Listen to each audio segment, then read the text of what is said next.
আসসালামু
আলাইকুম ওয়া রাহমাতুল্লাহি ওয়া বারাকাতুহু।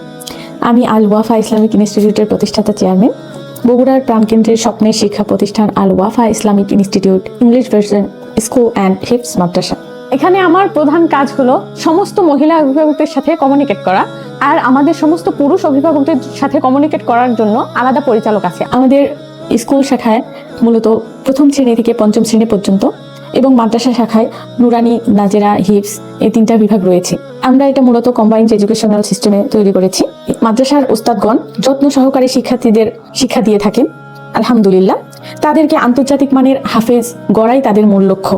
আমাদের প্রতি 15 জন শিক্ষার্থীতে একজন করে ওস্তাদ রয়েছেন এবং 15 জন শিক্ষার্থীতে একজন করে খাদেম রয়েছেন। একজন খাদেম বাচ্চার যাবতীয় গোসল থেকে শুরু করে কাপড় ধোয়া এবং কাপড় কাচা, কাপড় লন্ড্রি করা থেকে শুরু করে সবকিছু করে থাকেন আলহামদুলিল্লাহ। আমাদের এখানে বাচ্চাদেরকে হ্যান্ড রাইটিং শেখানোর জন্য হ্যান্ড রাইটিং এর ট্রেনিং প্রাপ্ত আলাদা শিক্ষক রয়েছে আলহামদুলিল্লাহ। আমাদের আবাসিক ব্যবস্থা সুন্দর পরিবেশে আবাসিক থাকার ব্যবস্থা রয়েছে বাচ্চাদের এখানে 3 তলা সিস্টেম বিশিষ্ট বিছানা রেখেছি আমরা। প্রত্যেকজন আলাদা আলাদা বিছানায় থাকবে ইনশাআল্লাহ। আমরা বাচ্চাদের স্কিন ডিজিজের কথা মাথায় রেখে সিঙ্গেল বেড রেখেছি। বাচ্চাদের পুষ্টির কথা চিন্তা করে আমরা এখানে 5 বেলা খাবারের ব্যবস্থা করেছি। 3 বেলা খাবার সহ 2 বেলা পুষ্টিকর নাস্তার ব্যবস্থা রেখেছি। বাচ্চাদের নাস্তাতে মৌসুমী ফল, দুধ, ডিম এগুলো দেওয়া হয়ে থাকে। সবসময় আমরা মৌসুমী ফল, দুধ, ডিম কিংবা হোমমেড কিছু তাদেরকে দিয়ে থাকি। আমাদের মাদ্রাসার পাশেই সুন্দর খেলার মাঠ রয়েছে, সেখানে বাচ্চাদের খেলার ব্যবস্থা রয়েছে। আমাদের মাদ্রাসার সিসি ক্যামেরা দ্বারা সার্বক্ষণিক মনিটরিং করা হয়। এখানে প্রাথমিক চিকিৎসা ব্যবস্থা রয়েছে। আমি নিজে একজন ডিপ্লোমা চিকিৎসক। আমি সার্বক্ষণিক এখানে বাচ্চাদেরকে 24 আওয়ার্স প্রাথমিক চিকিৎসার এমার্জেন্সি যে সার্ভিস দিয়ে থাকি আলহামদুলিল্লাহ। সর্বশেষ একটি কথাই বলবো, আপনারা আমাদের প্রতিষ্ঠানে আসুন, দেখুন এবং সিদ্ধান্ত নিন। আসসালামু আলাইকুম ওয়া রাহমাতুল্লাহি ওয়া বারাকাতুহু।